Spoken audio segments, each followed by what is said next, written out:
Hey guys, Chase with Creed Komondor again. We are on day 5. Well, this is our 5th recording. We did a recording on day 0, that's why it keeps confusing me. Today has been a very productive day. We took the puppies to the vet for the first time. So first time they've been out of the house. They got their dew claws removed. It was kind of one of those things that Komondor typically have the dew claw removed in America. Mine came from overseas and they don't have theirs removed, so there's a little bit of a discussion on whether or not we should or shouldn't. We'll just leave that be. I would imagine some people are passionate about it one way or the other. I'm not passionate about it one way or the other. But anyways, we definitely did that today. Continuing with the weight conversation, we actually had another really big increase. These puppies averaged 2 ounces of weight gain over the last 24 hours. To put that into context, and you know, these are big dogs. If you guys have never been around a Komondor, Komondors are big. They oftentimes get confused with a littler dog by the name of a Pulley, but Koms are really big. They were born, their average weight was 1.1 pound. Now their average weight is 1.5 pounds. So we're definitely hitting the nutrition right. Today we cleaned up Mom Duci a little bit better. We actually gave her a proper cleaning. So it's kind of one of those things that if you deal with a Komondor, especially if they're in proper coat, if you bathe them, the bath itself is not too troublesome. It's the drying, right? So some people say, well, it takes 24 hours to dry a Komondor. Yes and no, but I can tell you this. Puppies at this stage right now, they seem to be on like an every 2-hour schedule, and it definitely takes more than 2 hours to dry a Komondor. So basically what we did was we bathed the dog, hand dried the dog, got a Duci the best we could, and then put her in the fan box for as long as we could until it was time for puppies to feed. And pulled the dog out, or pulled Duci out, had him feed, and then separated again and continue with the drying. It was kind of an interesting experience. These puppies, day 4 Komondors are much more. They have a lot more motion to them. They move around a lot. They're getting a lot louder. Obviously, this is going to continue to increase, but it's just been amazing. Day 3 to day 4 has just been an absolute big change in how much they move and talk. The other thing that I've started noticing on day 4, let me see if I can. These puppies. If you look at the standard, you want everything to be really dark, like the skin on their back, their nose, everything like that. I started noticing that a lot of their color is starting to come in. Like, look at this little guy's nose. That's pretty. It's a pretty big difference than when they were first born, and even the paws are starting to turn color. I don't know if you can see that. Is black a girl? Mm-hmm. Yeah, black. This is one of the bigger girls right here. She's our biggest. No, second biggest. This one is one of our bigger girls, and yellow black is our biggest girl. Yeah, and this little fella right here is a girl. I can say that the males have actually increased in weight faster than the females. which is obviously that's to be expected. I was surprised to see that the females weighed more at the start. But we've got a couple of males that are about 750 grams, which is a good size. This one, orange, and I think pink. Yeah, pink is our little loudmouth. So I guess that what I wanted to talk about today was kind of like the things that I thought we weren't prepared, we failed at.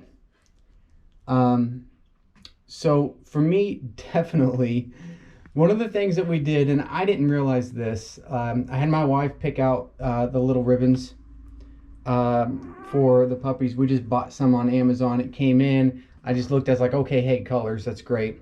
And then the puppies come and we go to put them on, but they're Velcro.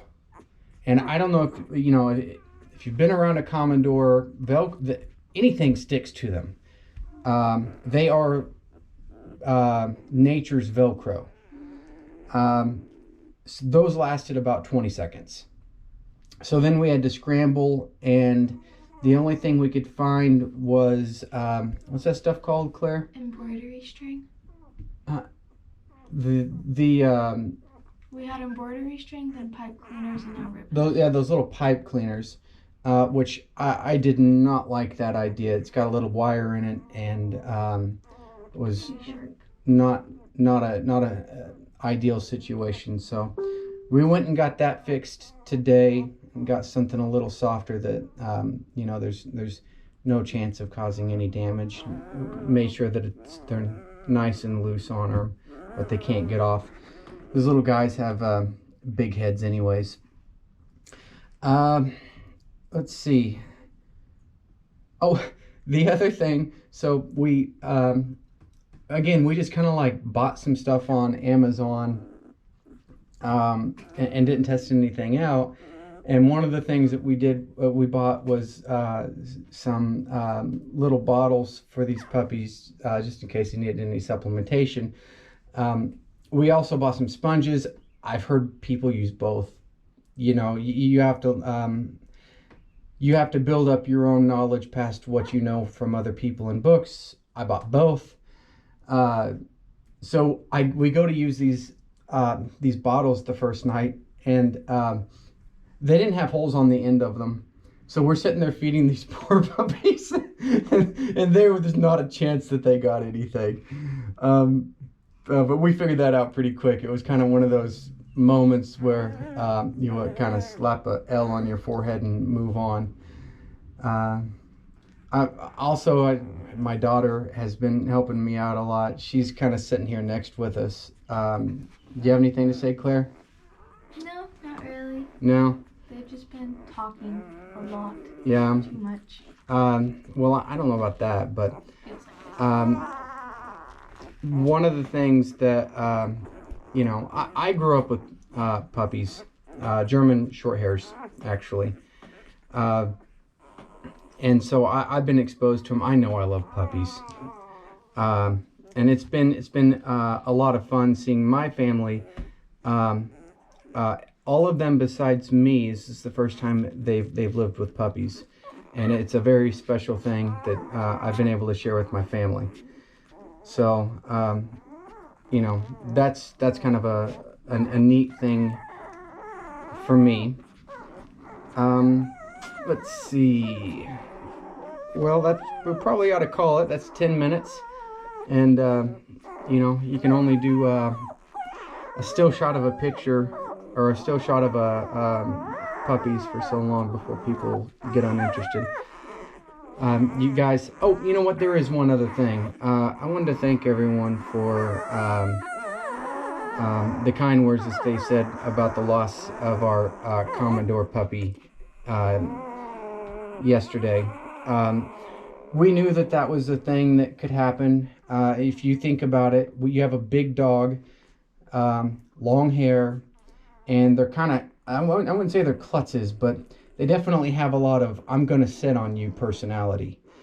You know, so I would imagine if one was to be able to get good statistics on this, I would imagine Komondor would be a higher rollover breed.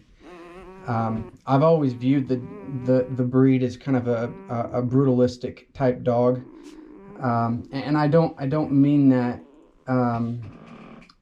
in like a human sense. I'm talking about more like um, the type of architecture, just like, strong and sturdy, and they can put up with just about anything. Um, so I still kind of have that point of view, but when it comes to puppies, I've had enough of you guys that have been doing this for a long time to kind of point me in the concept that, yeah, they're tough, and they're a tough dog, and they have thousands of years of being able to do this, but they're also probably a high risk rollover. So the entire time we've had a baby monitor on them, and we've been sitting in here with them the majority of the time. We are going to start separating them a little bit more from mom when we can't have a closer eye on them. From what I understand, from now until somewhere around a week is kind of like the higher risk for that, because with this many puppies and this many and with them moving, mom can just kind of misplace one, and